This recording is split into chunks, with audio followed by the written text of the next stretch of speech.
अस्सलाम वालेकुम नाज़रीन, मैं हूं अरसलान खोखर। आप देख रहे हैं प्रोग्राम तब्दीली। एक फ़ैसला आया जिससे पूरे मुल्क में हलचल मच गई। लाहौर हाई कोर्ट का ये फ़ैसला और आम इंतखाबात ब्यूरोक्रेसी से करवाने का जो इलेक्शन कमीशन का मामला था और जारी करदा नोटिफिकेशन था, उसको भी मुअत्तल कर दिया गया। आरओज़ और डीआरओज़ दोनों की तरबियत के अमल को रोक दिया गया। उसके बाद पंजाब में इंतखाबात एग्जेक्टिव से करवाने के लिए दरख्वास्तों पर लार्जर बेंच तश्कील देने की सिफारिश भी कर दी गई है chief justice Lahore high court की जानिब। अच्छा, इलेक्शन करवाने पर कौम के अरबों रुपए लगते हैं। अगर बड़ी जमातें इलेक्शन के नताइज तस्लीम न करें तो कौम का पैसा ज़ाया होगा। ये अदालत ने रिमार्क्स दिए हैं अपनी जजमेंट में। और इलेक्शन कमीशन को फ्री एंड फेयर इलेक्शन करवाने हैं। अदालत शफाफ इंतखाबात को हकीकत में बदलने के लिए उम्मीदवारों और वोटर्स को यकसा मौके फराहम करे। अच्छा जी, जनरल इलेक्शन है, मतलूबा नताइज आने हैं, फिर वो कोई माने ना माने। ऐसा वैसे मैंने तो जब हमारी उम्र में जितना हमने देखा, तमाम इलेक्शंस में कोई जमात माने या ना माने, कभी कोई नहीं मानता था, कभी कोई नहीं मानता था, कभी पंक्चर की बातें करते थे कोई, कभी हल्के खोलने की बातें करते थे। इलेक्शन हो जाता था, हुकूमतें बन जाती हैं, कोई नहीं मानेगा तो किसी एक को मनाने के लिए क्या इलेक्शन के प्रोसेस को डिले किया जा सकता है। और इलेक्शन वक्त की ज़रूरत है, तमाम जमातें इस पर मुत्तफ़िक है और जो जमात सबसे ज़्यादा मुत्तफ़िक है उसकी पटिशन हमारी समझ से बाहर है। और क्यों है, इस पर बात करेंगे। हमारे साथ माहिर कानून मौजूद हैं। हमें ज्वाइन किया है याहिया फरीद साहब ने, माहिर कानून हैं। एडवोकेट राजा खालिद हमारे साथ मौजूद हैं और थोड़ी देर में हमें बैरिस्टर वकास अब्रेज़ भी ज्वाइन कर रहे हैं। बहुत अहम मामला है ये। इससे इलेक्शन प्रोसेस को बहुत धचका लगेगा और बहुत डिले हो सकता है। इलेक्शन प्रोसेस पहले ही करीब है डेट आने के कि इलेक्शन तमाम चीज़ें फाइनल हो जाएंगी और फिर नामजदगियों का जो अमल है उसकी जो जांच पड़ताल है, ये आरओज़ और डीआरओज़ की तरबियत के बाद ये मामला आ जाएगा। अगर ये नहीं होगा तो कैसे आगे चलेगा। माहिर कानून हजरात हमारे साथ मौजूद हैं, उनसे इस पर बात करके देखते हैं। राजा खालिद साहब, सर फैसला लाहौर हाई कोर्ट का, ज़रा इसके तमाम पॉइंटर्स और जो सीधा सीधा बातें हैं मैं चाहूँगा ज़रा उस पर आपका एक तफसीली एनालिसिस आ जाए। बिस्मिल्लाहिर्रहमानिर्रहीम। खोखर साहब, सूरत हाल ये है कि वो पार्टी जो बार बार कह रही थी कि आप इलेक्शन करवा दें, हमारा सिर्फ एक मुतालबा है कि इलेक्शन होने चाहिए मुल्क के अंदर, वो उस पार्टी की तरफ से इस तरह की पिटीशन हाई कोर्ट में दायर होना, मैं समझता हूँ कि एक डिलेइंग टैक्टिसिस है। इलेक्शन की राह में रोड़े अटकाए जा रहे हैं और इलेक्शन कमीशन का ये प्रीरोगेटिव होता है कि वो कैसे इलेक्शन करवाता है। उसका काम सिर्फ ये है कि फेयर, फ्री और ट्रांसपेरेंट इलेक्शन होने चाहिए मुल्क पाकिस्तान के अंदर। तो अब ये पिटीशन लेके वहां पे हाई कोर्ट में चले गए और हाई कोर्ट ने भी, मैं समझता हूँ कि कमाल दानिस्त का मुजाहरा किया कि उन्होंने, जज साहब ने इंटरम रिलीफ दे दिया है, पहले दे दिया और कहा जी कि इस पे लार्जर बेंच तश्कील दिया जाए। और उन्होंने जो इलेक्शन कमीशन का नोटिफिकेशन था उसे सस्पेंड कर दिया कि जी ये इंतजामिया के जरिए नहीं, ब्यूरोक्रेसी के जरिए नहीं, बल्कि जुडिशरी के जरिए इलेक्शंस होने चाहिए। पीटीआई की ये इस्तदा थी। अब इसी जुडिशरी ने 2013 में इलेक्शंस करवाए तो उस इलेक्शन को ये कहा गया कि 35 पंक्चर्स लगाए गए, आरओज को तरह तरह के नाम दिए गए, जुडिशरी को मथून किया गया और फिर जो उस वक्त के चीफ जस्टिस थे इफ्तार मोहम्मद चौधरी साहब, उनके लिए मीर जाफर और मीर सादक तक बातें की गई। फिर ये कहा गया कि ये जो अपना नजम सेठी का जो किरदार था उस पे उंगलियां उठाई गई। बाद में कहा गया जी कि मैंने वो मजाक के तौर पे बात की थी। फिर 4 हल्कों की बातें हुई, हल्के भी कुछ उनमें से खोले गए लेकिन कुछ भी ना मिला। तो जुडिशरी को एक अरसे से जो कानूनदान हैं, जो लोग जुडिशरी से वाबस्ता हैं या लीगल फ्रेटर्निटी से वाबस्ता हैं, तो उनका कहना यह है कि जुडिशरी को अपने आप को जुडिशरी इन मामलात में इन्वॉल्व करके तो वो डिस्प्यूटेड हो जाती है। तो लिहाजा बेहतर ये है कि ये इलेक्शन कमीशन जिसे मुनासिब समझे तो उसके जरिए उनकी हेल्प ले, मदद ले इलेक्शन कंडक्ट करवाने में। अब जो सवाल ये पैदा होता है कि अगर आप इंतजामिया पे यकीन नहीं रखते, इंतजामिया के जरिए इलेक्शंस नहीं होने चाहिए या ब्यूरोक्रेसी के जरिए इलेक्शंस नहीं होने चाहिए, तो फिर ये न्यूट्रल गवर्नमेंट का कंसेप्ट खत्म कर दें। ये जो निगरान गवर्नमेंट है ये खत्म हो जानी चाहिए। वही जो पॉलिटिकल गवर्नमेंट है वो कंटिन्यू करे और फिर जुडिशरी के जरिए आप इलेक्शंस करवा दें। मैं समझता हूँ कि ये सारे इसे इलेक्शन को लिंगर ऑन करने, इस प्रोसेस को प्रोलॉन्ग करने और ये रोड़े अटकाने के मुतरादिफ है, इससे ज्यादा कुछ नहीं। चूंकि पीटीआई जो है वो उसे अपनी सूरत हाल वो बिल्कुल एक नविश्ता दीवार की सूरत में नजर आ रही है कि उनकी पार्टी में इलेक्टेबल्स नहीं रहे। उनकी जो इस वक्त यानी उनका आइंदा इलेक्शन में लगता नहीं कि टिकट लेने वाले कौन लोग होंगे। सारे लोग पार्टी छोड़ गए। अब जो क्यादत थी तो वो पसे दीवार जिंदा है। इमरान खान साहब खुद सजा याफ्ता हो चुके हैं, वो इलेक्शन नहीं लड़ सकते। और इमरान खान साहब का ये वतीरा रहा हमेशा, वो चाहे क्रिकेट हो या सियासत हो, कि मैं नहीं तो कुछ भी नहीं। तो मेरे ख्याल में इमरान साहब उसी उस पे फार्मूले पे चलते हुए कि ना खेडांगे और ना खेडन देंगे, तो वो इस इलेक्शन का इल्तवा चाहते हैं कि अगर मैं नहीं हूं तो फिर और भी कोई वो, यानी किसी को बर्दाश्त करने का उनमें यानी तहम्मुल बर्दाश्त करना दूसरे को, ये उनके अंदर मादा ही नहीं है। कुव्वत बर्दाश्त ही नहीं कि किसी दूसरे को भी वो पार्टी का लीडर बनते देख सके। और यही उनके पार्टी के जो दाएं बाएं लोग बैठे थे, जहांगीर तरीन हूँ, अलीम खान हूँ, जावेद हाशमी, जितने उस वक्त उनकी सीनियर क़यादत थी, तो वो अकबर एस बाबर हूँ या ये जो ओन चौधरी वगैरह, ये सारे लोग जो छोड़ के चले गए, तो यही उनका रोना है कि वो उनके उनकी तो अपने सेल्फ राजा सेंटर्ड खालिद में। साहब इंट्रा पार्टी इलेक्शन पर अच्छे खासे मामलात खड़े हो गए हैं और अकबर एस बाबर तो बानी रुकन है, कब से वो लड़ रहे हैं फॉरेन फंडिंग केस लेकर और दीगर मामलात लेकर। तो चीज़ें तो बहुत ज़्यादा क्लियर हैं। एक आदमी इलेक्शन का पूरा प्रोसेस डिटेल नहीं कर सकता, ये नहीं हो सकता, जी क्योंकि इलेक्शन होना अब तय ठहरा है। क्या कहते हैं याहिया साहब, आपकी भी इस पर ज़रा माहिर राय चाहिए।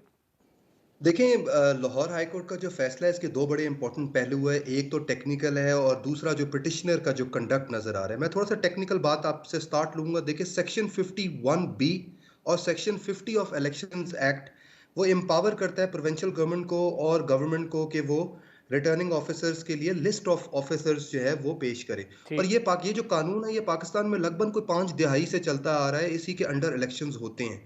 अब देखिए, जब आप कानून की वायरीज को चैलेंज करते हैं तो आपको कॉन्स्टिट्यूशन का वो एग्जैक्ट क्लॉज या आर्टिकल का मेंशन करना पड़ता है जो वायलेट हो रहा हो, जो कॉन्स्टिट्यूशनल क्लॉज आर्टिकल जिससे वायलेट हो रहा हो। आप ये डिडक्शंस नहीं कर सकते या प्रिजम्पशंस या स्पेकुलेशन के बेसिस पे ये डिडक्शन नहीं कर सकते कि शायद इस क्लॉज की वजह से कॉन्स्टिट्यूशनल वायलेट हो रहा हो। अब मैं Lahore high court honourable justice की अगर जजमेंट के ऊपर आऊं और इसकी एक फेयर क्रिटिक करूं, तो देखें उसमें मुझे लगा पैरा 5 में जज साहब ने एक डिडक्शन की है और उन्होंने कहा है कि there is an absence of level playing field. और साथ उन्होंने कहा कि नजर आ रहा है दैट कि political party of the petitioner उसको लेवल प्लेइंग फील्ड नहीं मिल रहा।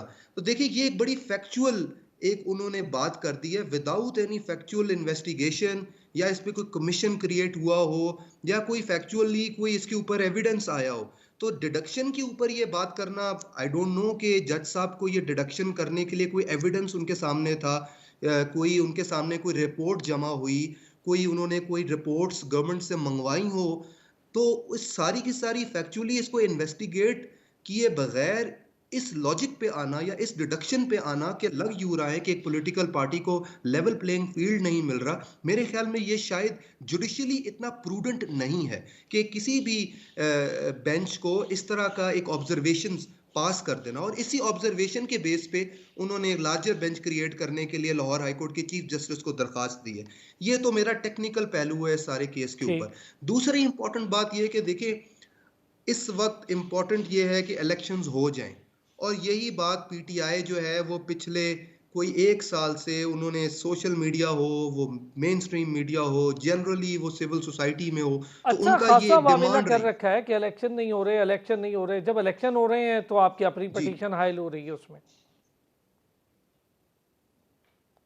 जी आइए साहब। जी, अब बिल्कुल देखिए, अब इसके प्रैक्टिकल कॉन्सिक्वेंसेस क्या होने वाले हैं। देखिए प्रैक्टिकली अब इसके कॉन्सिक्वेंसेस ये हैं कि रिटर्निंग ऑफिसर्स की जो अपॉइंटमेंट होती है वो भी एक प्रोसीजर है, उसकी भी पैरामीटर्स होते हैं, उसको it's a time taking process, उनकी ट्रेनिंग होती है, आपने मैनुअल्स क्रिएट करने होते हैं। इलेक्शन कमीशन का ये इख्तियार है और ये बड़े सालों से उन्हीं का इख्तियार है। तो ये कि it's a full time job of the election commission just to appoint the returning officers, उनको ट्रेन करना। अब आपने बिल्कुल 2 महीने पहले ये एप्लीकेशन फाइल की, पहली तो आपकी मोटिव कि आपने कौन सा एविडेंस लगाया है अपनी पिटिशन में कि हम्म। रिटर्निंग ऑफिसर्स पे आपका कॉन्फिडेंस शैटर हो गया है। तो कैसे हो गया है, क्या रीजंस हैं उसकी, क्या पास्ट में ऐसा हुआ, क्या कोई ऐसी कोई रिपोर्ट आई, कोई इंटेलिजेंस की रिपोर्ट है कि किस बेसिस के ऊपर आप ये डिडक्शन कर रहे हैं कि हमें कॉन्फिडेंस नहीं है। तो क्या ये एक पॉलिटिकल पार्टी के पास इख्तियार है कि वो ये कह दे कि हमें तो इस शख्स पे कॉन्फिडेंस नहीं है तो हमें कोई और शख्स लगा फिर दिया तो ये जाए। मजाक तो नहीं बन जाएगा ये ये साहब, हर बिल्कुल कोई नहीं बिल्कुल लेकर आ जाएगा ऐसी पिटीशंस। बिल्कुल, और मुझे लगता है कि पीटीआई जो है वो शायद थोड़ा सा इस मजाक करने के में इतना आदी हो गई है कि उनको एम्पायर अपने पसंदीदा ही चाहिए। वो हम्म। सुप्रीम कोर्ट के बेंचेस हो तो वो अपने पसंदीदा बनाना चाहते हैं, हम्म। वो इलेक्शन कमीशन का जो कमिश्नर है वो चाहते हैं वो भी उनके पसंदीदा लगें। अगर कोई जज साहब उनको पसंद नहीं आते, वो कहते हैं, एप्लीकेशन डाल देते हैं कि इनको भी चेंज कर दें। वरना अगर चेंज नहीं होते तो फिर वो जज अदालतों के बाहर जाकर शेम शेम के नारे मारते हैं। मेरे ख्याल में पीटीआई को चाहिए कि वो इस तरह के टैक्टिक्स को अवॉइड करें। इलेक्शन 2 महीनों में आ रहे हैं, उस पर फोकस करें।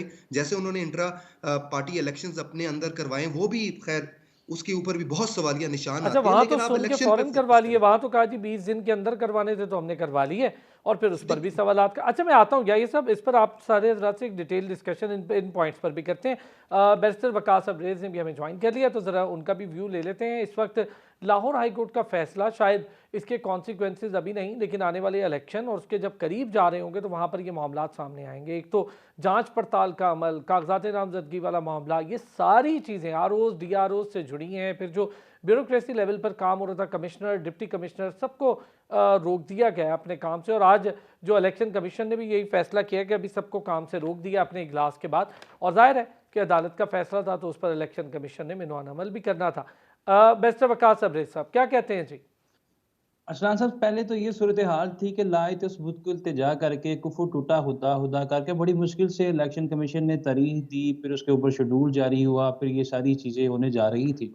और हमें ये नज़र आ रहा था कि 8 फरवरी को इंतखाबात होने जा रहे हैं, और इस तरह के फैसले मेरे ख्याल में, मैं ये साहब से भी एग्री करूँगा, राज साहब से भी एग्री करूँगा। जो चीज़ें कानून की नज़र में अगर हम इसको लीगल एंगल से देखें, तो अदालतों के जो फैसले हैं वो किसी भी पॉलिटिकल पार्टी के स्लोगन के ऊपर, नैरेटिव के ऊपर या प्रोस्पेक्टिव के ऊपर नहीं रिलाई करने चाहिए, और ना ही लेवल प्लेइंग फील्ड जैसा लफ्ज़ भी इस्तेमाल करना चाहिए जो हमारा इस वक्त जो है पॉलिटिकल स्लोगन बन चुका है। वह जो दूसरा सियासी कारकुन या सियासी लीडर जो है इसका इस्तेमाल करता हुआ नज़र आता है। दूसरी इम्पोर्टेंट चीज़ ये है कि अब किसी भी अदालत का कोई भी फैसला जो 8 फरवरी को इंतखाबात होने जा रहे हैं, उसके अंदर अगर वो सीसा पिलाई दीवार बनने की कोशिश करेगा या दीवारें चीन कायम करने की कोशिश करेगा, तो इन इटसेल्फ मेरे ख्याल में वो आइन से बहुत बड़ा खिलवाड़ होगा, सिस्टम से बहुत बड़ा खिलवाड़ होगा।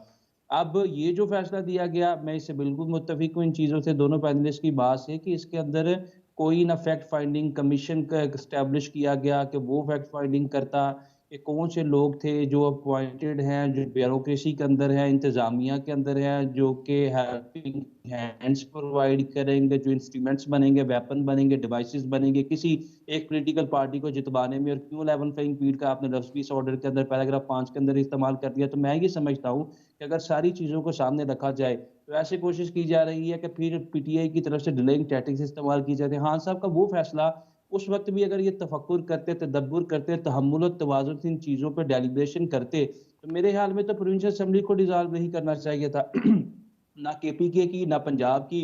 और एट द सेम टाइम थोड़ा-सा सब्र कर लेते और पेशेंस से जो वफाकी हुकूमत उस वक़्त बैठी थी, मेरे ख्याल में वफाकी हुकूमत का सारा जो नज़ला था परफ़ॉर्मेंस का, उनके ही कंधों पे एक बोझ बन जाता। आइंदा आने वाले वक़्त में लोग शायद उनका मुहासबा करते। लेकिन ये लोगों ने सब लोगों ने जल्दबाज़ी का मुज़ाहरा किया, मुल्क को एक पॉलिटिकल अनार्की में भी धकेला, at the same time constitutionally crisis के अंदर भी धकेला। और जिस तरह हमने देखा पंजाब का गवर्नर और केपीके का गवर्नर और फिर इनका अपना प्रेसिडेंट और मुल्क के अंदर अंधेरी नगरी चौपटार में जाया गया। मेरे ख्याल में ये सारी की सारी चीज़ें किसी भी पॉलिटिकल लीडर को ज़ेब नहीं देती, खास तौर पे वो जो रियासत मदीना का दावेदार हो, अलमबरदार हो, इस चीज़ की गमाज़े काशी तर्जुमानी करे कि मैं रूल ऑफ लॉ पे बिलीव करता हूँ, फेयर डिस्पेंसेशन ऑफ जस्टिस पे या fair smooth running of system पे बिलीव करता हूँ। तो ये सारी की सारी अगर हम चीज़ें देखें, एनालिटिक एंगल से देखें, तो मैं ये समझता हूँ कि ये सारे के सारे बहुत बड़े फ्लॉज़ थे on the part of PTO. फिर उसके बाद भी ये लोग रुके नहीं कि आप लीगली अपनी सारी की सारी जो गेम थी उसको खेले। इन लोगों ने फिर रियासत के खिलाफ पत्थर उठाए, बगावत की सोरिशें, रंजिशें, कदूरतें, नफ़रतें, फिर जलाओ, घेराव, ये सारी की सारी सिस्टम चीज़ें जो है सिस्टम के अंदर जो है किसी तरीके से टॉलरेट नहीं की ठीक है। जाती। जब हम रियासत के वजूद की अरसलान एक लास्ट बात करूँ, जब हम रियासत के वजूद की बात करते हैं तो मेरे ख़्याल में जो इंडिविजुअल्स हैं, इंडिविजुअल जब एक मुआहदा इमरानी, एक सोशल कॉन्ट्रैक्ट दस्तखत करते हैं तो वो रियासत के कानून के ताबे हैं। और हम्म। इन्हीं सोशल कॉन्ट्रैक्ट्स की वजह से बहुत बड़े जो लीगल जूरिस्ट थे, उनको किसी को ज़हर का प्याला पीना पड़ा, किसी को फांसी का फंदा चूमना पड़ा। तो मैं ये समझता हूँ, हाँ, सबके लिए भी वो सोशल कॉन्ट्रैक्ट उतना ही मुकद्दम था, बजाय इसके कि आप तफक्कुर, तदब्बर, तहम्मुल, तवाज़ुन से सोचते, इलेक्शंस का इंतज़ार करते। आपको ये चीज़ें बिल्कुल ज़ेब नहीं देती थी कि आप रियासत के खिलाफ निकलें, बंदूक उठाएँ, पत्थर उठाएँ, आवाज़ उठाएँ, हथियार उठाएँ। हम्म। ये चीज़ें आज लास्टली एक ये सिंपल बात करूँगा कि जज साहब ने कहा कि 11 प्लेइंग फील्ड इनको नहीं दी जा रही, इनके लीडर तो क्या हाँ साहब को अब बाहर निकालेंगे तो फिर 11 प्लेइंग फील्ड, चूँकि हाँ साहब के अगेंस्ट बहुत सारे ऐसे मुकदमात हैं जो स्टोरीज़ नरेट की गई हैं साइफर के हवाले से, ऑफिशियल सीक्रेट एक्ट के हवाले से और दीगर जो केसेज़ हैं। मेरे ख्याल में 9 मई के हवाले से भी जो केसेज़ हैं, मिलिट्री कोर्ट्स में ये चीज़ें ट्राई नहीं की जाएँगी, वो भी ऑर्डर वक़्ती तौर पे सस्पेंड कर दिया गया। अब इनके गिर्द ज़्यादा घेरा तंग कर, अगर आप ये चीज़ के मुंतज़िर हैं कि वो कब बाहर आएँगे, तो मेरे ख्याल में शायद उनको 1 साल लग जाए, 6 महीने लग जाएँ या 2 साल लग जाए, तो इलेक्शन इतनी तवालद का किसी फर्द शिकार नहीं वाहिद हो की सकते। वजह से इलेक्शन डिले नहीं हो सकता और जाहिर है वो केस बड़े स्ट्रॉन्ग पॉइंट्स पर केसेस हैं। अच्छा राजा खालिद साहब, अगर मैं आपसे पूछूं, दरख्वास्त में कौमी इशू से मुतालिक निशानदेही की गई है, इसलिए लार्जर बेंच के लिए चीफ जस्टिस को फाइल भिजवाई गई है, फैसले में लिखा गया कौमी इशू। राजा बात खालिद ये साहब, है कौन कि से कौमी इशू? जी जी जी जी इलेक्शन से बड़ा बात कोई ये कौमी इशू है? जी इलेक्शन अफसान से बड़ा साहब, भी कोई कौमी इशू है? देखिए बात ये है, आप ठीक कहते हैं। अब अगर जज साहब को इस बात का एहसास हुआ था कि ये इम्पोर्टेंट इशू है, बड़ा कौमी इशू है, इसके लिए लार्जर बेंच तश्कील दिया जाना चाहिए, तो उसी लार्जर बेंच को ही करने देते कि वो इंटरम ऑर्डर पास करे अगर उसकी दानिश में कोई ऐसा इंटरम रिलीफ का केस बनता था। और जज साहब ये भी इग्नोर कर गए कि सुप्रीम कोर्ट ऑफ पाकिस्तान इस पे फैसला दे चुकी है और चीफ जस्टिस ऑफ पाकिस्तान ने पूरी कौम को एश्योरेंस दी कि इलेक्शन हर सूरत में होने हैं। उन्होंने साफी हजरात या जो भी इस हवाले से चहमोगइयाँ मुल्क के अंदर जारी थी या अफवाहें थी, तो उन्होंने कहा कि आइंदा इलेक्शन मुलतवी होने के हवाले से कोई बात नहीं की जाएगी। अगर कोई फर्द, कोई सहाफ़ी हजरात में से ऐसा ख्याल भी करता है तो इस तरह का ख्याल अपनी अहलिया के साथ शेयर करे, उसे पब्लिक ना करे कि जी इलेक्शन मुलतवी होंगे। इलेक्शन मुलतवी होने का अब सवाल ही नहीं पैदा होता। इसमें जाहिर है सर इस वक्त प्रेसिडेंट ऑफ वक्त की ज़रूरत पाकिस्तान है की राजा खालिद कंसल्टे साहब, सबसे बड़ी वक्त की ज़रूरत है। तमाम लोग इस पे तजब्जुब का शिकार हैं, तिल मिला रहे हैं। हम हैरान हैं कि ये तो अभी तो नवाज शरीफ जो अपना आज उन्होंने खिताब किया उसमें भी उन्होंने ये बात कही है याहिया साहब कि ये तो 8 फरवरी का इलेक्शन सबोताज करने की सीधी सीधी कोशिश है। कॉन्सिक्वेंसेस नजर आ रहे हैं वो यही है कि ये 8 फरवरी को इलेक्शंस अब कैसे होंगे, ये मेरे ख्याल में 8 फरवरी को नहीं हो पाएंगे, क्योंकि देखिए अभी हाई कोर्ट जो है लार्जर बेंच क्रिएट करेगा, फिर उसमें नोटिस जारी होंगे, फिर उसमें आर्ग्यूमेंट्स होंगी, और क्योंकि इसके अंदर एक फैक्चुअल कंट्रोवर्सी आ गई है जो ये है कि जज साहब ने ये ऑर्डर कर दिया है कि लेवल प्लेइंग फील्ड ही नहीं है, और सबको नजर आ रहा है कि पॉलिटिकल लीडरशिप जो है वो जेल में है। देखें हाई कोर्ट को इस तरह की ऑब्जर्वेशन से एक तो अवॉइड करनी चाहिए, जुडिशियल रिस्ट्रेंट शो करना चाहिए। ये कहते ना कि एक पार्टी की पॉलिटिकल लीडरशिप पूरी जेल में बैठी हुई है, ये बड़ा एक प्रॉब्लमेटिक सा एक ऑब्जर्वेशन है जो अब जुडिशियल हो गया है, क्योंकि देखिए वो जेलों में तो नहीं है, उनके खिलाफ तो अदालतों में केस चल रहे हैं, वो मेरिट्स के ऊपर उनके फैसले होंगे। और आप ये तो नहीं कह सकते कि जब तक इलेक्शन नहीं होते तो हम आपको प्रोसिक्यूट नहीं करेंगे, आप उस वक्त तक बाहर बैठे। तो देखिए ये बड़ी फैक्चुअल कंट्रोवर्सीज हैं जो इस तरीके से कॉन्स्टिट्यूशनल पिटिशंस में उनका जवाब नहीं आ सकता, उसके लिए तो कमीशन क्रिएट किया जाता है, कोई फैक्ट फाइंडिंग बॉडी बनाई जाती है, रिपोर्ट्स मंगवाई जाती हैं, और बड़ा एक आपने, अगर आपने इस बेसिस पे एक कानून की वायरिस चैलेंज की हुई है और कानून उड़ाने जा रहे हैं जो 70 साल से आपके मुल्क में प्रिवेलेंट है, जिसके अंडर आपके पास्ट के जितने इलेक्शंस हैं वो हुए हैं, then you need a very solid evidence to show कि हाँ ये शायद जो इलेक्शन एक्ट ठीक, का क्लॉज है ये कॉन्स्टिट्यूशन को वायलेट करता है। तो मेरे बिल्कुल ख्याल में ये जो हाई कोर्ट का फैसला है ये भी प्रॉब्लमेटिक है। ये एप्लीकेशन फाइल करने की टाइमिंग जो है वो शो करता है कि पार्टी का मोटिव शायद बिल्कुल इलेक्शन सही ना बात है। करवाना है। और ये जो पिछले 2 महीनों से डंडोरा पीट रहे थे कि हमें इलेक्शन चाहिए, आज हमें नजर आ गया कि ये इलेक्शन चाहते ही नहीं है। अगर ये बिल्कुल चाहते सही होते बात तो है। ऐसी फ्रिवलस और बेकार एप्लीकेशन फाइल ना करते जो इन्होंने लाहौर हाई कोर्ट में फाइल किया। ठीक है, अच्छा वकास साहब, मैं अगर आपसे बस शॉर्ट में ये पूछना चाहूँ, लार्जर बेंच और उससे क्या उम्मीदें हैं? लार्जर बेंच के पास जाएंगे तो क्या हो सकता है? देखिए, मेरा ख़्याल है कि लार्जर बेंच के पास अगर ये चीज़ें जाती हैं, तो ये फ़ैसला जो है वो टर्न डाउन कर दिया जाएगा। ठीक। कुछ चीज़ें हैं, देखिए हमने गुज़िश्ता रोज़ भी चीज़ें देखी, उससे पहले भी पाकिस्तान की जुडिशरी जिस तरह के फ़ैसले कर रही है, मेरे ख़्याल में बहुत सारी चीज़ें जो मौजूदा वक़्त में की जा रही हैं, अंडर ये डॉक्ट्राइन ऑफ नेसेसिटी भी की जा रही हैं, ज़रूरत के मुताबिक हमें चलना पड़ेगा।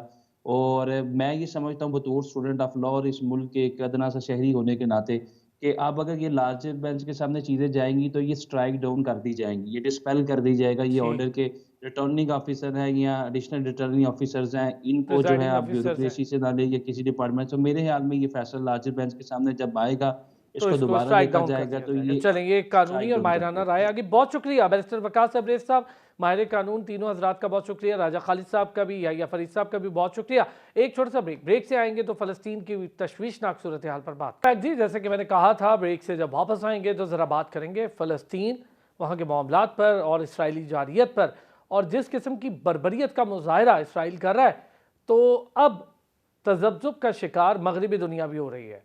हम देख रहे हैं कि अमेरिका को भी कहना पड़ रहा है कि इसराइल को अपने तौर तरीके चेंज करना होंगे, तर्ज़ हुक्मरानी चेंज करना होगा। इसी तरह मगरिब में आवाज़ें उठ रही हैं, दुनिया भर में एहतजाज का सिलसिला एक चल निकला है कि जिस तरह से बच्चों का कत्लेआम या एक बर्बरियत का सिलसिला है, ऐसी ऐसी सोशल मीडिया के ज़रिए वो वीडियोज़ देखने को मिलती हैं जो देखते ही इंसान की रूह काँप जाती है।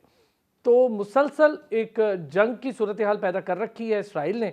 लेकिन अब मगरिब क्या सोचता है, क्या इकदामात उठाने की ज़रूरत है अरब ममालिक को फौरी तौर पर? इस वक्त अक़वाम मुत्तहिदा के रोल क्या है, इन सारी चीज़ों पर बात करेंगे। पाकिस्तान अपना रोल प्ले कर रहा है और पाकिस्तान अपना रोल हर जगह प्ले करता है, जहाँ भी अमन की बात होती है करता है। लेकिन जो ताकतें हैं, ख़ास तौर पर अरब ताकतें, उनको अब आगे बढ़ना होगा, वरना ये मामलात हाथ से निकल जाएंगे। नस्ल कुशी एक बड़े पैमाने पर तारीख इसकी गवाह होगी, जिस किस्म की नस्ल कुशी और बच्चों का कत्लेआम हॉस्पिटल्स तक को नहीं बख्शा जा रहा, और इसका भरपूर जवाब भी उन्हें मिल रहा है। ऐसा नहीं है कि भरपूर जवाब भी मिल रहा है, लेकिन निहत्ते लोग क्या जवाब देंगे जब उन पर गोलियां बम बरसा दिए जाए।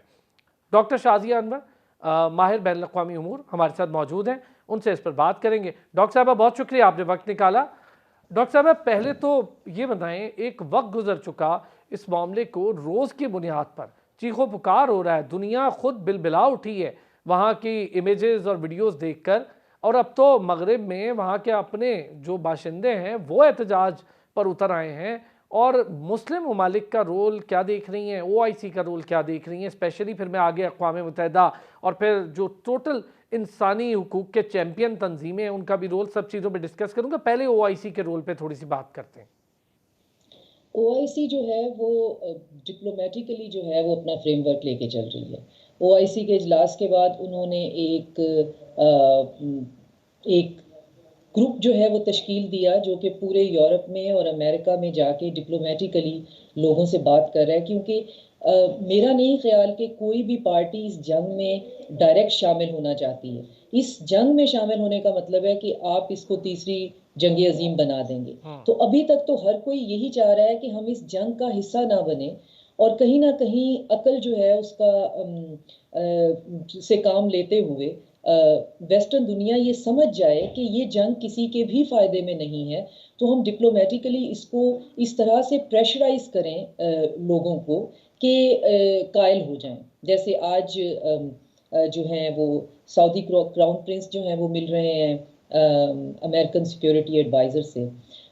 इससे पहले जो है वो पूरा एक जो ग्रुप ओआईसी का मेंबर स्टेट्स के फॉरेन मिनिस्टर्स का बनाया गया था, वो पूरी दुनिया में जाके लोगों से मिल रहे हैं। तो हमें अपेरेंटली लगता है कि शायद इन चीज़ों का कोई फर्क नहीं पड़ रहा है, इसके पीछे कोई एफर्ट्स नहीं है।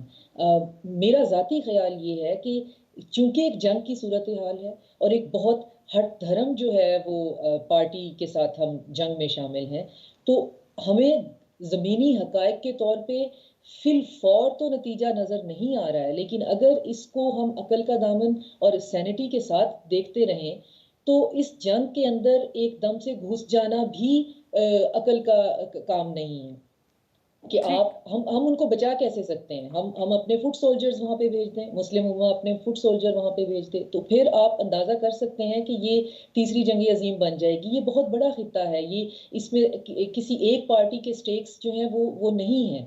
कतर ने मीडिएट किया, ट्रूस जो है अपनी पूरी एफर्ट उसके अंदर डाली और किसी ना किसी नतीजे पे उसको पहुंचाया, लेकिन मसला सिर्फ ये है कि अमेरिका किसी भी सूरत इस जंग को रोकना नहीं चाह रहा है। बिसाइड के वो साथ में ये भी कह रहा है कि इसकी डिप्लोमेटिक कॉस्ट उसके लिए बहुत ज़्यादा है, पब्लिक ओपिनियन बहुत ज़्यादा शिफ्ट हो रही है, उसको इस बात का नुकसान बहुत हो रहा है। अगला साल उनका इलेक्शन का साल है और डोमेस्टिक पॉलिटिक्स पे इस चीज़ का बहुत फ़र्क पड़ेगा।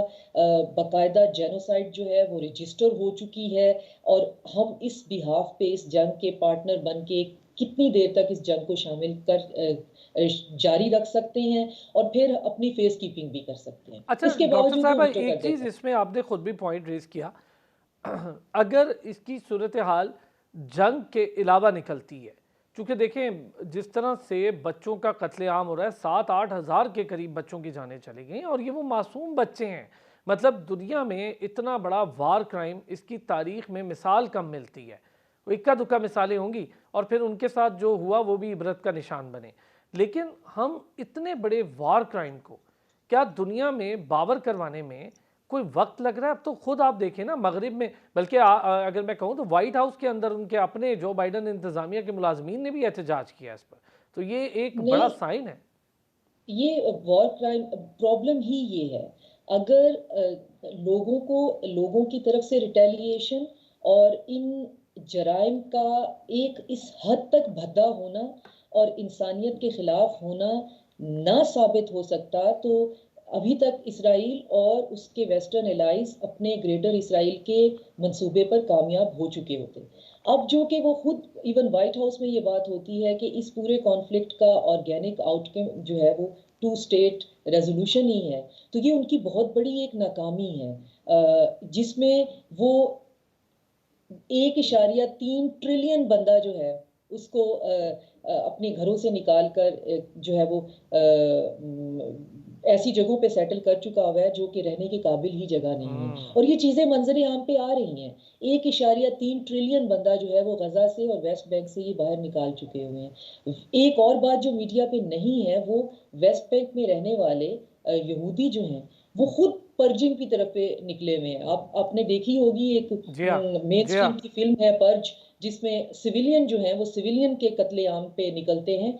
तो वो वेस्ट बैंक पे जो सिविलियन पॉपुलेशन है यहूदियों की, वो मुसलमानों की पर्जिंग के लिए निकलती है, जिसपे ईयू ने एक बहुत बड़ा स्टैंड लिया है और उन्होंने ऐसे इंडिविजुअल्स आइडेंटिफाई किए हैं और उन पर सैंक्शंस की बात हो रही है और उन पर ट्रेवल बैन कर दिया है कि जंग की सूरत में एक मिलिट्री कॉम्बैट तो एक और चीज़ है कि इजरायली मिलिट्री जो है वो एक तरफ सिविलियन को मारती फिर रही है, ना अस्पताल छोड़ रही है, ना वो रेफ्यूजी कैंप छोड़ रही है, और उनका मसला ये है, उनका कहना ये है कि हम हमास को ख़त्म कर रहे हैं, और दूसरी तरफ जो इजरायली सिविलियन पॉपुलेशन है वो निहत्ते फ़लस्तीनियों को वहाँ पे ख़त्म कर रही है और दुनिया खामोश है। और दुनिया खामोश क्यों है? क्योंकि दुनिया की इकोनॉमी बहुत मैटर करती है। तो इकोनॉमी मैटर करने के लिए एक और पॉइंट बीच में है कि हौतीस जो हैं वो बहरी जहाज जो है वो अगवा किए जा रहे हैं। और मैं डॉक्टर रिसेंटली एक शाजिया, रिपोर्ट अगर मैं पढ़ रही आपसे ये पूछूं, जो वॉर रिलेटेड इंडस्ट्री है, ये वॉर रिलेटेड इंडस्ट्री का भी असर रसूख बहुत ज़्यादा बढ़ता जा रहा है। वॉर रिलेटेड आपने बहुत इंटरेस्टिंग क्वेश्चन उठाया। जो स्टॉक एक्सचेंज इंडेक्स हैं उसमें 4 वेपन बनाने वाली कंपनीज हैं जिन्होंने पिछले एक डेके में इतना कमाया है यूक्रेन और इस अब फ़लस्तीन की जंग से। पिछले 50 सालों में उन्होंने नहीं कमाया है। इतना ज़्यादा उनका उनका जो प्रॉफिट है वो इतना स्काई रॉकेटिंग हुआ है कि पिछली 50 साल की तारीख में नहीं है। और उनका बहुत बड़ा उस लॉबी का इन्फ्लुएंस बहरहाल मौजूद है। लेकिन कहने की बात ये है कि क्या दुनिया ये तमाशा इस तरह देखती रहेगी कि अगर मैं हथियार बना रही हूँ तो मेरे बिजनेस को फैसिलिटेट करने के लिए मुझे एक जंग चाहिए और उस जंग को जारी रखने के लिए मुझे निहत्थे इंसानों को मारना है? तो ऐसा ऐसा ऐसा होता नहीं है। ऐसा ज़्यादा देर चल नहीं सकता है। अब इसराइली इस बुरे तरीके से इसका उनके ऊपर इसका नतीजा सामने आ रहा है कि अब चूंकि हमास ने डायरेक्ट रिटेलिएशन शुरू कर दी है, हमास डायरेक्ट जो है वो काउंटर अटैक कर रहा है, तो बहुत ज्यादा इसराइली फौजी जो है वो मर रहे हैं, जिसके वो टोटल नंबर आपको नहीं बता रहे हैं। और इसराइली फौज हैवी रिजर्विस्ट की फौज वो हार्ड कोर जो है वो मिलिट्री कॉम्बैट हैं भी नहीं। वो सिर्फ और सिर्फ बैरूनी असलहा जो उनको प्रोवाइड किया गया है उसकी बेस के ऊपर वो बिल्कुल जंग ठीक। कर अच्छा रहे डॉक्टर हैं। साहब, आपने अभी पर्स का जिक्र किया, जिस तरह से बगैर किसी कानून के, बगैर किसी वक्त के, बगैर किसी ऐलान के कत्ले आम किसी ख़ास इलाके में, जो मैं अब आसान अल्फाज में अगर मैं आपसे इस पर डिस्कस करूं, इसकी तमाम वीडियोस, सबूत, हर चीज़ दुनिया देख रही है। ये जो दुनिया के बड़ी बड़ी चैम्पियंस हैं ह्यूमन राइट्स के, एमनेस्टी है, दीगर इदारे हैं, अक़वाम मुत्तहिदा के ह्यूमन राइट्स कमीशंस हैं और दुनिया की बड़ी जो ह्यूमन राइट्स की चैम्पियन तंजीमें बनती हैं, तो क्या हम समझ लें कि वो कोई ख़ास मकासद के लिए हैं और जहाँ पर मासूम बच्चों का कत्लेआम मुस्लिम होने के नाते होगा तो वहाँ पर वो आंखें बंद रखेंगी? इनकी हमेशा से सिलेक्टिव ब्लाइंडनेस है। और यूनाइटेड नेशन आप देख लें, हम एमनेस्टी की क्या बात करते हैं, एक बहुत उससे बहुत ज़्यादा स्ट्रॉन्ग इदारा है। रोने की कतार पे बिल्कुल खड़ा हुआ है कि उसके अपने स्टाफ मेंबर्स इस इतने ज़्यादा, वो कहते हैं हमारी पूरी हिस्ट्री में इतनी ज़्यादा हमारी कैजुअलिटीज़ नहीं है जितने हमारे अपने लोग इस जंग में मर गए हैं। उनकी कोई सुनता नहीं है। पूरे का पूरा इदारा जो है वो डिफंक्ट हो गया है। ये एक जंग एक ऐसा हिस्ट्री का टर्निंग पॉइंट है। ये बहुत सी चीज़ों की ओवरहॉलिंग करेगी, रिवर्स इंजीनियरिंग करेगी। एमनेस्टी इंटरनेशनल जैसे इदारे जो हैं जिनके पास करोड़ों और अरबों की तादाद में फंडिंग होती है और उनका काम ही ये होता है कि वो इंसानियत सोज वाक़यात जो हैं होने से पहले उनको रोकें। तो ये नहीं कहा जा सकता कि उनकी इंटेंशन में कोई कमी होगी। ये ज़रूर समझ में आ गया है कि ये जितने भी इदारे हैं इंसानियत के नाम पे ये काम कर रहे हैं। ये इनकी इनकी जो कैपेसिटी है वो बहुत लिमिटेड है। ये काम एक सर्टन उसके बाद ये इन्फ्लुएंस भी नहीं कर सकते। ये वॉलंटियर करा सकते हैं, ये इम्प्लीमेंटेशन नहीं करा सकते, इनके एजेंडाज में नहीं है। इवन यूनाइटेड नेशन आपको वॉलंटरली कह सकता है, एक रेजोल्यूशन पास करवाने के लिए अपने फोरम पे ला सकता है। वो कोई इम्प्लीमेंट्री बॉडी नहीं है, वो लेकिन मैम इम्प्लीमेंटेशन उनके नहीं पीस करा कीपिंग सकते। मिशंस तो है ना, पीस कीपिंग मिशंस हैं, उनका काम ही यही है। हमने देखा कि बॉस्निया में जो कुछ हुआ और वो एक तारीख उसमें रकम है, फिर हमने साउथ अफ्रीका वाला मामला देखा, कॉन्गो में देखा, पीस कीपिंग मिशंस तो हैं, वो काम करते तो हैं ना। पीस कीपिंग मिशन को ऑथराइज किया जाता है आफ्टर जो P5 कंट्रीज हैं वो जब तक उस सारे के सारे यूनानिमसली एग्री नहीं करते हैं। पीस कीपिंग मिशन जो है वो होता क्या है, वो मुख्तलिफ जो अक़वाम हैं वो वॉलंटरली अपनी मिलिट्री सपोर्ट जी हाँ। प्रोवाइड करते हैं, फिर उससे एक मिशन बनता है और आप जाके उसको रोकते हैं। यहाँ यही साबित नहीं हो रहा है, हर दफ़ा अमेरिका वीटो कर देता है कि इवन एक स्मॉल सीज़ फायर होना है, पीस कीपिंग मिशन तो बहुत दूर की बात होगी। तो बात ये हुई कि जब तक अक़वाम मुत्तहिदा में P5 कंट्रीज़ का कंट्रोल रहेगा, यहाँ से ग्लोबल साउथ के लिए कोई खैर की खबर नहीं निकल सकती है। ये एक वेस्टर्न हेजमोनिक वेंचर ही रहने वाला है सारी ज़िंदगी। अच्छा हम बात करते हैं डॉक्टर OIC साहिबा, की। एक मुझे छोटा सा ब्रेक लेना है। मैं ये डिस्कशन आपके साथ थोड़ी सी और डिटेल पे करता हूँ। एक छोटा सा ब्रेक लेते हैं। अक़वाम मुत्तहिदा का रोल, चाहे वो कश्मीर पर हो या फिर जिस तरह से वेपन ऑफ मास डिस्ट्रक्शन की बात करके इराक पर हमले किए गए हो, जो भी हो, अक़वाम मुत्तहिदा का रोल ईरान पर पाबंदियाँ लगाने का हो, तो आप देखें कि वहाँ पर अक़वाम मुत्तहिदा के रोल में एक खुला और बड़ा तज़ाद दिखाई देता है। तो फिर अक़वाम मुत्तहिदा का जो मकसद है, जिसमें तमाम अक़वाम के लिए एक यकजा आवाज़ के तौर पर ऊपर उठना होता है, तमाम अक़वाम की आवाज़ वहाँ पर सुनाई देती है, सुनी जाती है, उस पर काम होता है, तो उसका मकसद फिर क्या रह जाता है? हम कश्मीर के हवाले से कई ऐसी जेनेवा कन्वेंशन से लेके मैं दीगर की बहुत ज़्यादा बात कर सकता हूँ, लेकिन वो सिर्फ़ एक पेपर या कागज़ का हिस्सा है, लेकिन अमन नहीं आ रहा है। और एक कोई छोटा स्पैन नहीं है ये अमन का, कोई 5 साल, 4 साल, 10, ये सालों पर मुहित है, 40-50 सालों पर मुहित है। यही हाल फ़लस्तीन का है। जब वहाँ पर मगरिब ने उन्हें मार कर निकाला यहूदियों को, तो जगह दी फ़लस्तीनियों ने, और फिर एक प्लान के तहत वहाँ बसाया गया, और फिर उसी प्लान का अगला हिस्सा फ़लस्तीनियों को उसकी अपनी ज़मीन से निकालना, जो कि ख़ुद में बहुत ख़तरनाक हिस्सा है। वापस आते हैं ब्रेक से, इस पर भी बात करते हैं बैक जी। और जिसका मैं जिक्र कर रहा था कि जिस तरह से बरतानिया ने वर्ल्ड वार 2 के बाद बसाया, एक प्लान के तहत एक जगह इकट्ठा करके तमाम एक मज़हब से ताल्लुक़ रखने वाले यहूदियों को उनकी आबादकारी की, फिर फ़लस्तीन उनकी अपनी ज़मीन। अच्छा डॉक्टर शाज़िया, ज़रा अगर हम इसके पस मंज़र में जाएँ, तो इसका तो प्लान ही पहले से साफ समझ आ रहा है कि आप अगर देखें तो जिस तरह से हमारी उनसे क्या दुश्मनी, हमने क्या मारा था, मारा तो मगरिब ने था, तो उन्होंने ख़ुद किया और ख़ुद बसाया।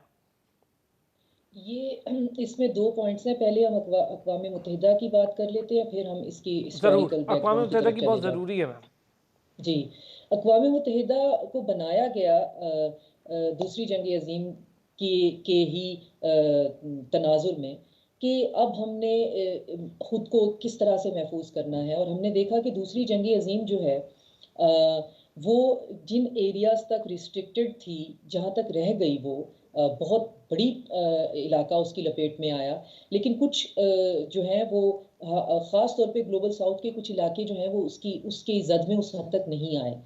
तो ये जो यूनाइटेड नेशन बनाने वाले मुल्क थे, ये हमें समझने की बात है कि इन्हीं ने उसका पूरे का पूरा मैनिफेस्टो बनाया, इन्हीं ने उसकी पूरी रेगुलेटरी बॉडी बनाई, और ये रेगुलेटरी बॉडी आज तक उसी तरह काम कर रही है। हम बात बार-बार करते हैं P5 कंट्रीज़ की। P5 कंट्रीज़ सारे के सारे वो हैं जिनका ना तो हमारे मसाइल से कोई लेना देना है, ना वो हमारे हक में बात करने के लिए कभी तैयार होते हैं, और ना ही कभी हमारा कोई फ़ायदा उनका बाज़ औक़ात जो है वो डायरेक्ट उनके इंटरेस्ट में उनका क्लैश होता है उससे। तो कश्मीर का मसला वो क्यों हल करेंगे P5 के कंट्रीज़, वो उसको क्यों वीटो नहीं करेंगे? उसकी वजह ये है कि उनको यहाँ पे इस खित्ते में अनरेस्ट चाहिए। फ़लस्तीन का मसला उन्होंने क्यों क्रिएट किया कॉलोनाइज़ेशन के साथ, वो उनको वहाँ पे एक इसराइल चाहिए था, जिसके बारे में एक अमरीकी सेनेट में बात भी हुई कि अगर इसराइल ना बनाया गया होता तो अमरीका को एक इसराइल क्रिएट करना पड़ता अपना वहाँ पे एक सिक्योरिटी और वहाँ पे उस रीजन में एक बेस बनाने के लिए। तो ये सारी चीज़ें हाइब्रिड तरीके से क्रिएट की जाती हैं। हमें ये समझाया गया, पढ़ाया गया कि अक़वाम मुत्तहिदा जो है वो सारी दुनिया की अक़वाम को मुत्तहिद करके उनके लिए कोई बेनिफिशरी ऑर्गेनाइजेशन है। ये बार-बार हमने तो इसको देखा भी कश्मीर के तनाज़ुर में, और अब इस फ़लस्तीन के पर्सपेक्टिव में तो हमने इसको ये बिल्कुल क्रिस्टल क्लियर होके सामने आ गया कि एक डिफंक्ट इदारा है जो अपने एम्प्लॉयज नहीं बचा सकता है, जो कोई एक रेजोल्यूशन पास नहीं कर सकता है, वो सिर्फ एक प्लेटफॉर्म है। आप यूं समझें कि इवेंट ऑर्गेनाइजेशन के लिए एक हॉल प्रोवाइड कर देता है, वहां पे होने वाला कोई डिसीजन उसके हक में उसके कंट्रोल में नहीं होता, और कोई डिसीजन जो है जो उसके कंट्रोल में नहीं होता तो वो तमाम मुत्तहिदा अक़वाम के कंट्रोल में तो नहीं होता, वो तो अच्छा, मैं 5 मुल्क डॉक्टर दुनिया के शाजिया, साबित कर मुझे रहे तो ये होते हैं। लगता है कि अक़वाम, आप बिल्कुल ठीक कह रही हैं, जो अक़वाम है उससे हटकर अगर मैं कहूँ तो कंट्रोल्ड बाय वीटो पावर्स, तो वीटो पावर्स के पास एग्जैक्टली ही उसका सारी हर ताकत है। चीज जो है वो वीटो पावर, और वो 5 मुल्क हैं, 5 मुल्क पूरी दुनिया की किस्मत का फैसला कर रहे होते हैं। हम यहाँ पे चिल्ला रहे हैं, रो रहे हैं, हम ओआईसी की बात करते हैं। ओआईसी जो है वो भी एक डिस्कशन प्लेटफॉर्म है, कोई इम्प्लीमेंटेशन का प्लेटफॉर्म तो नहीं है। और जिस रिग्रेसली वो डिस्कशन कर रहे हैं और अपना इन्फ्लुएंस यूज कर रहे हैं, और फिर उसके अंदर भी सैनिटी के साथ काम कर रहे हैं। एक तो है ना, आप पैनिक मोड पे चले जाएं और पूरी दुनिया को जंग में धकेल दें, जो कि हम बहसियत मुसलमान इस वक्त हमारी इमोशनल स्टेट ऐसी ही है कि इट डजेंट मैटर, हमें जंग के अंदर झोंक देना चाहिए पूरी दुनिया को। लेकिन हम ये नहीं समझ रहे हैं कि ये एक तीसरी जो जंग अजीम बन जाएगी, इसके इसके इसके आफ्टर मैथ और आफ्टर इफेक्ट क्या होगा, इसको अभी कंटेन करने के लिए लोग अभी भी कोशिश कर रहे हैं। तो ओआईसी अगेन कोई इम्प्लीमेंटेशन की तो उनके पास कोई अथॉरिटी नहीं है। वो फिर बैठेंगे, वो फिर बात करेंगे। जहां तक इकोनॉमिक सैंक्शंस की बात है, तो इकोनॉमिक सैंक्शंस जितनी के पूरी दुनिया को इफेक्ट ना करे, वो इतनी इकोनॉमिक सैंक्शंस तो वो लगा रहे हैं। लेकिन वो बात हम तक पहुंचती इस तरह से नहीं है, क्योंकि हम अपनी हम जो एट्रोसिटीज देखते हैं उसमें हमारे इमोशन जो जिस तरह से ट्रिगर हो जाते हैं, हम उसका कोई बहुत क्विक सोल्यूशन चाहते हैं। क्विक सोल्यूशन जो है वो अगेन दुनिया के 5 ताकतवर मुल्कों के हाथ में है, और वो इसका सोल्यूशन नहीं चाह रहे हैं।